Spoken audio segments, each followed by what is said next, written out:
Okay, Chris, again, thank you so much for taking some time to chat with me today.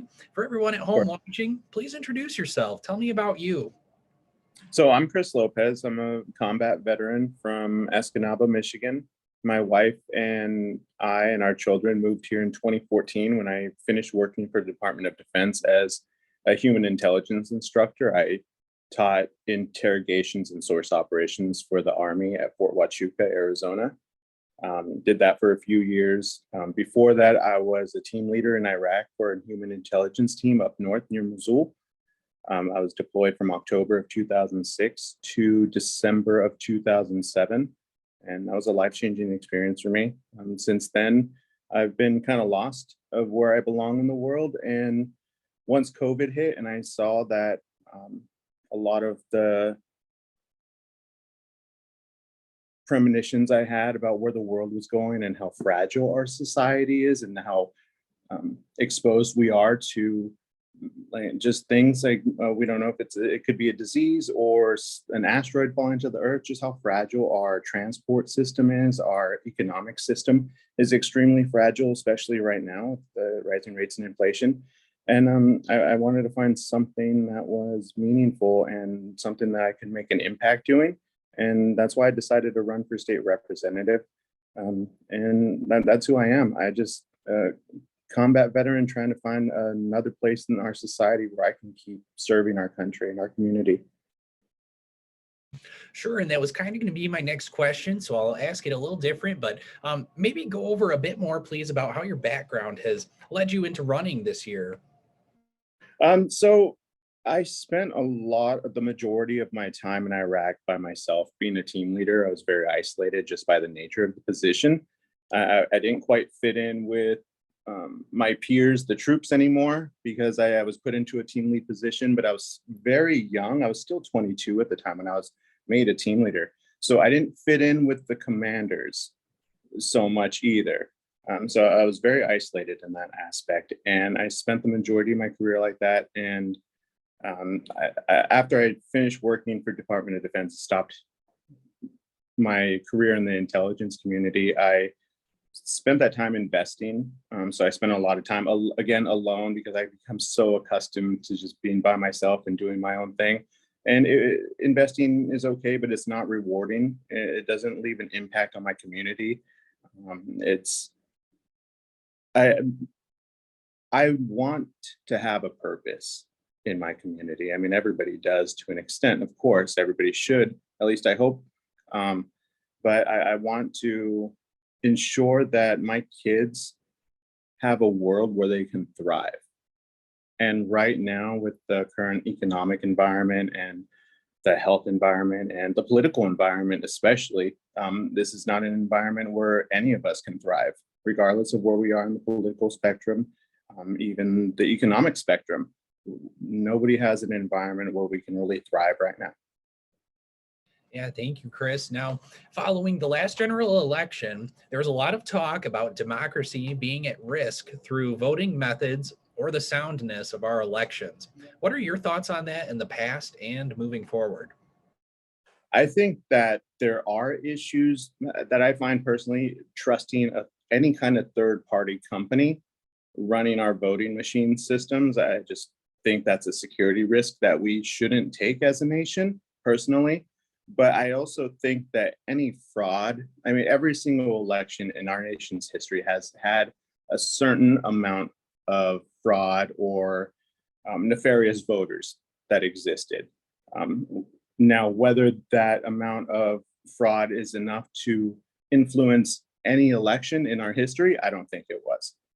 But there are gaps in the security because I don't know much about the Dominion systems because, again, it's a third party. So we don't really have the ability to audit the way we should as if we had in a state run system or a federally run system.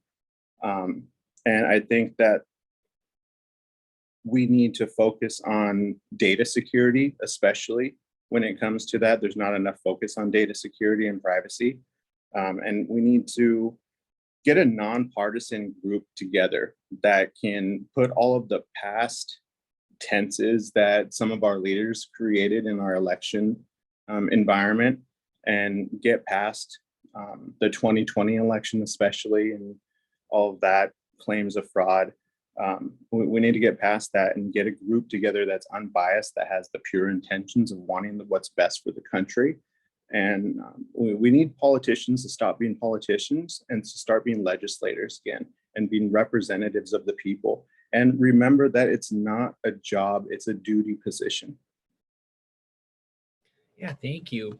Now, if elected, what would you do to, with the likelihood of abortion access being on the ballot in November? What's your stance on that proposal? Abortion access has no business having government hands in it. I mean, any of our healthcare, it's not just women's reproductive health rights and privacy that's at risk, it's men's too. And men have issues with insurance companies denying them certain expenses being covered by them because it might be about their male anatomy.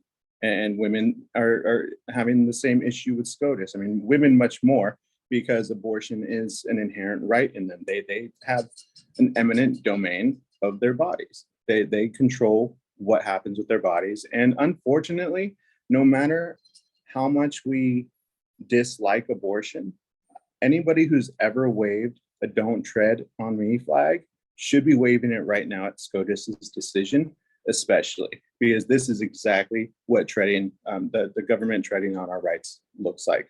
And I think that SCOTUS needs to be cleaned up too, because this decision that they made was purely biased. This was purely personal from their stance. There was no real legal justification for what they did. But honestly, I think in a lot of ways it's good for us, because now we as a community, we can get together and we can finally hash this out and make sure that we establish permanent rights for women to have freedom of choice in our country. And we need to make sure that our politicians who claim to be 100% pro-life, that they understand that most abortions are not really wanted. A lot of them are counted as spontaneous abortions, then ectopic pregnancies and other things. It's not 92% of abortions are completed before 12 weeks. And we're really talking about a very small portion of abortions, and the majority of this last 8% is outside of the woman's control. They don't want these abortions the majority of the time. And I agree that there needs to be some limits, but not a limit of no choice at all, or limited choice to the point where it's effectively a ban on an abortion. But no, women should have the right to choose 100%. Okay, and now another topic here. If elected, what would you do to improve access to mental health care resources in the Upper Peninsula? I mean, obviously, we need more funding for mental health care. We just had a hospital, mental health hospital, that was shut down in Marquette when they had the transfer of hospitals.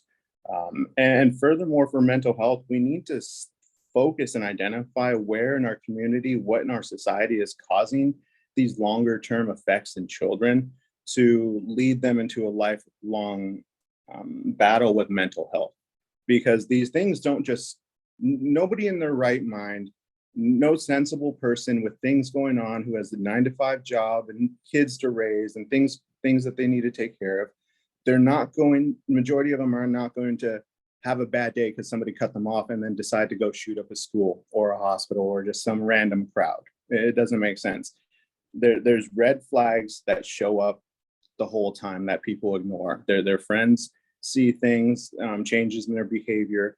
There's threats or extreme views that they post online. There's a lot of signs beforehand that mental health is going to be an issue for somebody, but it's long ignored. And we need to start in the school system and make sure that we have the mental health services available to the youngest of our generation so we can stop the bleeding. If we start with the youngest and we can ensure that in 20 years, this won't be a problem anymore. Now we can focus on this population from before we had those services and those effects, and then we can really target what's left after that. But I'm a firm believer in wanting to stop the effects, the negative effects of an action, and then we can focus on the problems that exist. I think it's going to take a lot of work from federal, state, and local representatives putting their partisan politics away and joining together to find solutions. Thank you. Now, next thing here, if elected, what would you do to improve access to care for seniors? So I think seniors above 62 years of age should have 100% of their medical care covered. I mean, they worked their entire lives to bring Michigan to where it is today. These are people who worked in the auto industry that brought Michigan from its golden age to where it is today, to where we have some of the best schools in the country, although the schools need a lot of work. But I've had my kids in a lot of schools around the country, in Michigan, especially here in Escanaba. Right here in the UP has the absolute best teachers, the best school staffs, and the best programs that I've ever seen. And they do so much more with a lot less resources than I've seen a lot of schools with a lot more resources do. And I applaud them, and I want to support them. And I want to make sure that Michigan schools are safe, especially. But we need, there's a lot of problems in our world. There's a lot of problems. So it's so hard to and they're all kind of tied together in a lot of ways, because the mental health crisis is all tied to lack of opportunities. It's tied to lack of growing up with being able to process emotions and engage with people who don't share a view with you. And that was on display in 2016 better than ever. And I think that people got a taste of it, and everybody's exhausted from it. And it's time for us all to move forward and start solving these problems. Thank you, Chris. And this is my final question. Do you have any message for do you have any message for undecided voters right now? I do, actually. One thing that I've encountered as a candidate, not from very many people, but I'll hand some people my card and they'll respond with, "Oh, no, I'll never vote for a Democrat." And that bothers me as a combat veteran, because no soldier joined up and no soldier went to war with the intention of only defending a Democrat or only defending a Republican. I represent everybody in Michigan and everyone in the UP, and I want Lansing to pay attention to us more than they have, because we deserve it. We might only be 3% of the population of Michigan, but that does not make us any less important. And if you're undecided on whether to vote for me or one of my wonderful opponents, I've become friends with my opponents through this whole thing, and they're all wonderful individuals, and I wish them the best regardless of the outcome of the primary. But if you're undecided, just know that I won't lie for a vote. I won't virtue signal. My answers are not going to change depending on who's in front of me. I will always be available to speak to you. You need me to run to the store for you, give me a call or send me a text, I got you. If I don't care if you're angry with me about one of my decisions or something that I've put forward, or you don't understand it, I'm still going to listen to you, and I'm still going to hear you, and I'm going to explain to you what my stance is. But just know that I'm always open to changing my mind. I'm always open to an opposing opinion, because that without an opposing opinion, I cannot continue to refine mine. So I hope that undecided, or even if you're definitely voting Republican or whatever, I hope you vote veteran over party this election, and just give a combat veteran a chance to bring the UP the attention that it deserves and the respect that we deserve. Well, thank you so much, Chris. I really appreciate you taking some time to chat with me and give all of these responses. I'm sure people will appreciate that. Yeah, thank you. And reach out anytime.